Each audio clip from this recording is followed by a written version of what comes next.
Okay, 21, Sivan. Hayom Yom, today is the day that everybody who needs refuah shlema should have one. Who do we have about this? Yeah.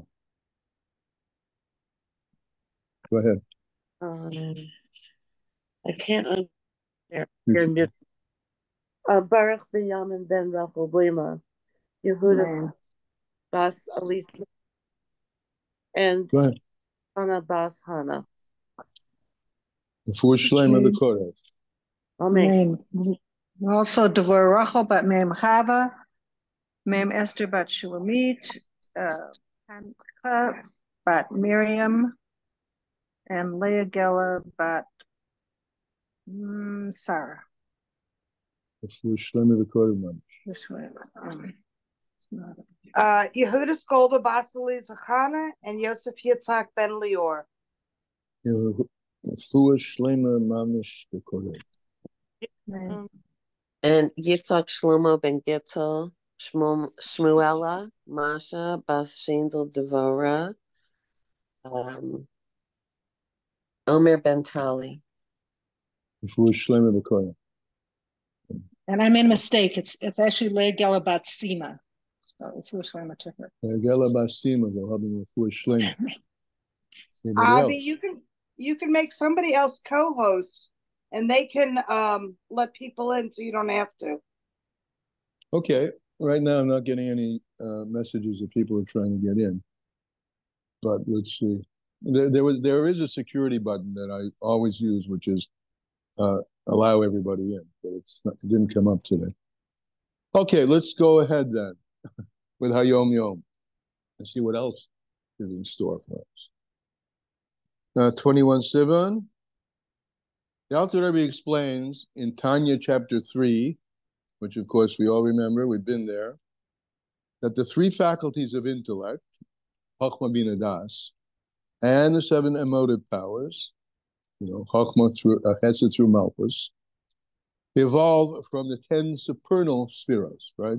Our construct of 10 kaichos, 10 powers, is an echo, reflection, an infusion, whatever you want to call it. It's related to and tied to the 10 spheros with which Hashem manifests himself. All this applies, and this all applies to the three levels of soul that are vested in the body, nefesh, ruach, and neshama.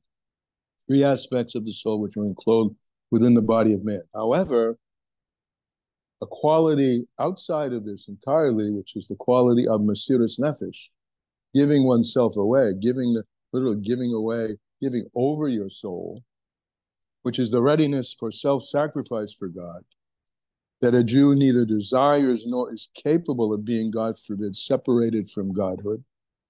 The word capable is very important. We see that oftentimes people don't feel a connection. But if you don't feel a connection, that's really shortchanging your capabilities, because you have a capability. So a person in doing so is really never, ever separated, right? And never, ever loses that capability. So that capability for mesiras nefesh comes from the essence of the Ein Sof, deeper than any appearance of spheros, the essence of the Ein Sof, which transcends, as he says, encompasses and absorbs, and where all spheros dissolve into singularity, which transcend the spheros, the first of which is the sphere of Chochmah. And this definitely relates to what we're learning here, the level to Hashem and Elokim. Hashem in our model, our model, meaning the model we're dealing with in pages of Tanya today, the internality of Hashem before there's manifest the midos, which ultimately resolve to Malchus, which is the kingdom, which is the Shem Adonai. We have the Shem Havaya and the Shem Adonai.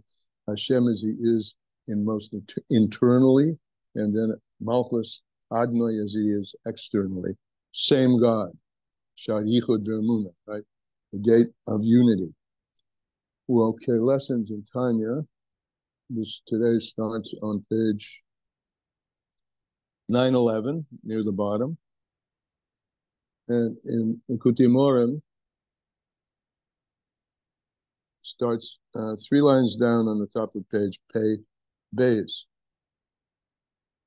Okay, so speaking about spheros, entities, right? Chokmah, Bina, Das, etc. This Geder, V'hine Geder u'Bechinas Shem Oilam. These are the spheros, which are the machinery, so to speak, tools, so to speak, by which Hashem creates worlds. So Hine Geder Bechinas Shem Oilam, the term world, Geder actually means a fence.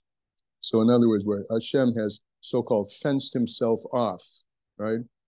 Can't say he's fenced himself off because he permeates everything, but where he creates the experience of there being a boundary, a rakia, a parsa, all these other words that are being used in Hasidus, a boundary between his innermost self and his manifest self down below. So that's a fence, like a fence dividing 2 pieces of property, right? So this term and this name Oilam, Neifel al Bechinas Makim u Bechinas Zman. Whenever you see the word world, think it's an indication that there is place and there is time. These are the 2 qualities of world, place and time. Now, Bechinas, what is place? Bechinas Makim, like we don't know what place is. Well, Bechinas Makim is Mizrach, Ma'arav, Sofan, Dorim, Maila, Umata, right? 6 directions, 6 midos, from Hesed down to Yesod. Bechinas Zman, and then Zman is simpler. It's only 3 parts: Over, Ava, Ve'asik, past, present, and future. So wherever you're in the domain of levels, right? Maila, Mata, north, south, east, west, that's place. And why I'm saying this is because this becomes an abstract concept as well. This is physical place, yes, but it's an abstract because we speak about heavens, 7 heavens, one above the other, all in the realms of spirituality. So these are also places, right? We speak about angels having particular domains and places, houses, palaces, chambers. All of that is the spiritual or godly counterpart to the physical presence of place. And the physical presence of place is just an offspring, a realization through the tzimtzum of the spiritual and godly levels of place. Yichud, all one thing with different characteristics, depending on which level you're in. And the same thing with time. Time has dimensions, past, 3 dimensions, past, present, and future. All of these categories, they don't have any place, no relevance, when you're speaking about the supernal midos. Where do these 6 directions and three phases of time become apparent? Where do they become operational? They're there in a very absorbed and unified and non-existent, we call it the ayin, but they don't have any real existence whatsoever, and they don't become really relevant until the midah of Malchus, the bottom. And we see this in various phrases that are used about Malchus. For instance, Ki b'midas Malchusi is Borach Levadoi. It's only about the midah, the blessed, remember, it is a holy midah after all, of Malchus that we're shy to say, that it's relevant to say, Shehu is Borach Melech, that we call him king, Lamaila Aden Kates, above without any end, there's place, right? Distance, space, above without any end, Ulamata Aden Taflis, and below without any boundary, without any stoppage. So the union of place takes place in and is sourced in the proximate source, meaning from whence place and time become perceptible and actualized from the experience of a receiver, starts in Malchus. The Chayin L'Dalet Sitzrin, as you said, the up and down and the 4 sides. Likewise, Bechinas Zman. We have a pasuk here, Hashem Melech, Hashem Molech, Hashem Yimlach, right? Melech, now these you could say Melech is as a noun, but here it's used as a verb. He rules, present tense. He did rule, Molech, past, Yimlach, and he will rule. So again, pinning the dimensions of time on the midah of Malchus. Malchus, we said earlier, right? Ein melech b'lo am. There's no king without a people. We had an interesting discussion yesterday about, are we just his people? Are we his brothers? Are we his sons? Are we his children? Are we slaves? And we're all of that, right? But that melech b'lo am. There's no am. Remember, am was from Lashon oimos, gray coals. Gray coals are where there's heat inside, but you don't see the heat. So in oilam, from Lashon Helam, that camouflage of godliness, so to speak, that it becomes embedded internally and not so visible externally, starts with Malchus. That is, its actualization starts with Malchus. It, of course, begins and is brought to birth, so to speak, from deeper levels. But where it emerges, like an embryo from the womb, is Malchus. The Nimsa comes out. Shechayas Hamaki, that the life force of what we call place, V'chein Chayas Hazaman, and the life force of what we call time, V'hishavusa Ma'ayin Layesh, and that they are brought into being from nothing to something, place and time, the Kiyumim Kol Zaman Kiyumim, and that they stay extant, they stay in existence for however long they stay in existence. All this is Mamidas Malchus Yisborah, is from God's Malchus. The Shem Adnos Baruch Hu and the Shem Adnos. Malchus is the Midah, kingship, and the actualization of kingship is lordship. That's the difference between the word Malchus and the word Ad, king and lord. So the Midah of Malchus brings forth the actualization of the Shem Adnai. Now don't forget this, that since the Midah of Malchus, responsible for all this multiplicity and diversity, but since that Midah of Malchus, may be blessed, is united in God's essence and in who God himself is, may he be blessed, with a complete unity, as will be explained. But since that's true, that the Midah of Malchus is always united, like all the other Midos, with him, very much, leaves the mushal of ourselves. We say about the person is kind. He's naturally kind. You're describing an aspect, but it's an aspect of the person, kindness. I'm just using that for example. Similarly, any Midah that you mention about Hashem, yes, he's expressing himself through that Midah at that time. That measure is also a function of Malchus, but that Midah, his kindness, is part of him.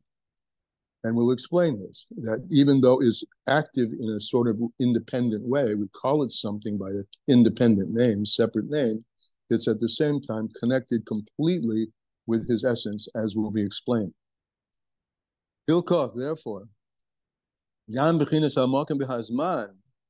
since Makom and Zman, place and time, though they appear to be something that comes out of Hashem, because we don't see it when we look deeper into Hashem, just like we don't see our speech when it's embedded in our thought, and we don't see our thought when it's embedded in deeper levels of consciousness. So Hilkoth, therefore, Gam Bechinas HaMakom Vezman Beteilim B'Metzias Mamish, therefore place and time, from when you speak about where their source is, where they come from, Abeteilim B'Metzias Mamish are utterly nullified in their existence, Legabe Mahusoy, in relation to God's Mahus. When they're in his Mahus, in his essence, they're absorbed and disappear. A mushal that comes to mind is you have a solution, a sugar solution, right? Sugar in water. You mix it up, there is no sugar. Sweetness is there, but there is no sugar. But you can precipitate It's called precipitating out of a solution so that the sugar becomes visible. But when it's in the solution, it's one and part of the solution. And similarly also, the midos of Hashem, when they're in their source, they're in a completely different state of being. Their metzius, their individual existence is batal mamish in relation to God's essence and his very self. His Baruch may he be blessed. Kebitul or Hashemesh b'shemesh, like the light of the sun when it's in the sun, referring, of course, to the metaphor that we've been using previously. V'zehu shiluv shem adnos b'shem havaya. And this is the intertwining of the name Havaya and the name Adnos, because they are, in essence, totally interrelated, really not even totally singular. The duality comes out much later. And when he says Shiluv, this is something you see in many Sephardic shuls. You see tapestry where the big was in one is big letters Yud K Vav K and small letters in between them Adnai. That's where the eternality of Hashem, the Yud K Vav K, the continual being, is predominant, and the midos are smaller, and they see it vice versa, where Adnai is big and Hashem is small. That's the result of the Tzimtzum. But the Tzimtzum is big, Adnos, Malchus shows, and the Yud K Vav K, the always present, undefinable present, is less visible. That's Shiluv Shem Adnai b'Shem Havaya. Ki Shem Havaya, first of all, the name Havaya touches on what we said before. Yud have a continual being, or the three tenses are of past, present, and future, all in those letters Yud K Vav K. So that Shem Havaya Moreshehu Lamayla Min Hazman. So since past, present, and future are embedded in that one word Havaya, so this shows at a level which is higher than time. Shehu Hoya Hava B'Yeh. Past, present, and future. Berega Achas. There's an interesting concept, right? Hashem is past, present, and future at the same singular moment, even though moments don't exist by him either. But this is a little bit of a mush to give a sense of the incompatibility or the paradoxicability, the paradoxal phenomenon. Anyway, that it's a contradiction that he is singular, alone, and at the same time manifests as multiplicity. In this case, we're talking about time. He's past, present, and future in Berega Achas in one moment. Parshas Pinchas is written in the Zohar. So just as he himself is beyond time, meaning he is past, present, and future in a singular way, those three things are one by him. So similarly, place is also absorbed and becomes part, and at root is part of his oneness. He himself is lamayla b'chinas mokim. He's above time. Kihu mehava tamid es kol b'chinas mokim, because he is the one who brings into being continually the whole Indian of time. Hula, the whole Indian of time.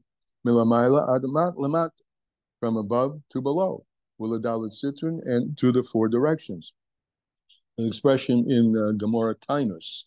Gemara Tainus says, God says, what did he say? Yeah. The world is not my place. I am the place of the world. The world is not my place. I am the place of the world. And that finishes today's Tanya. Comments and questions? Ayanka, yeah. I don't quite understand the differentiation between Lord and King. Oh, good. Malchus is a midah, that's kingship. Adnos is the effect of that midah, lordship. The king lords himself over the population. Another example is Chesed and Av. Chesed is the midah. Ava is the result. Love is the result of that. And you can do the same with all the midahs. The midah is the name of the what? I'm not going to say machine, but that's kind of coarse. I mean, but we'll use Nimida is the machine, the driver, and the result of it, in our case here, is the result of Malchus is Adnus, lordship. The result of kindness is love. You could use the word tool, maybe. Tool is good. Yeah. Okay, Ayanka, is that good? Okay. Yeah, got it. Good. Yeah, somebody gave a thumbs up. That's nice. It doesn't tell me who gave a thumbs up. I think I did when I was trying to raise my hand. But it's definitely a mistaken thumbs up. Okay. No, it was definitely a thumbs up. Okay. What this helps us do, what this pair helps us do, I think, is understand why we can't understand, why the limitations of our ability to comprehend the details and the it's just not like it says Hashem's thoughts are not like our thoughts. We have a different system of being and thinking and this and that. And so when you get a little frustrated with Hasidus and you think, what is this? Yeah, there's so many contradictions, there's so many inconsistencies, etc., etc., etc. You can know that this is just go back to this idea that Hashem's not like us. So why do we expect to be able to understand? Yeah, that's excellent point, but don't, on the other hand, be careful. Do not overuse it as an excuse for not understanding. For stepping away. No. We have to the extent we can. Right. And to the extent, and we can keep pushing those boundaries a little bit. There's thousands of years and many thousands, hundreds and thousands of pages to learn. But how many times we've already had a few times where the Alter Rebbe said at least twice that this is not within he explains something and then he says this is not within the realm of human understanding to really grasp. That's okay. Okay, it's okay, but you have to really differentiate between those things which have been given to us, Baruch Hashem, through the Kabbalah and Hasidus as things that we can grasp from those that we can't grasp. That's all. All right. Fair enough. Okay. Anybody else? Comments, questions? And what if the Alter Rebbe grasped those things that we couldn't grasp? Well, that question is asked and answered. Of course he does, and then of course he doesn't. Because there are, Moshe Rabbeinu, he never saw that, he couldn't see the face of Hashem, only the backside. Because this is an infinite stuff, and each one of us have our own limitation. He sees a huge, of course, much farther than we do. We know that that tzaddikim, and we have our own stories in Chabad, others have in other places, are able to converse and even see those souls who have passed away. And he says about the Alter Rebbe, when he was in prison, he was visited by 3 of those, in the Baal Shem and a couple others, and they actually took up physical space. It was crowded in the cell from those appearances down below of souls which had departed from above. So they certainly see way much farther, right? They see into the organus, but the organus is also limited. So they also are bounded by the fact that they're whatever they are. They're not Hashem. Yeah. Okay. So therefore, so for my bechein, first I have to figure out why I can't nullify the security button when I go in anymore. Now I have to admit people one after another, and some people got not admitted until later. Okay, that's one of my, okay, but maybe can we use that as a metaphor? I'll try to admit a broader, deeper range of godly experience than I did the moment previously. Anybody else? Maybe someone's got one that's really good that they like. Well, when you think of Hashem was, will be, and is, it's kind of comforting when you're going through something that it's time, is relative and it doesn't really exist.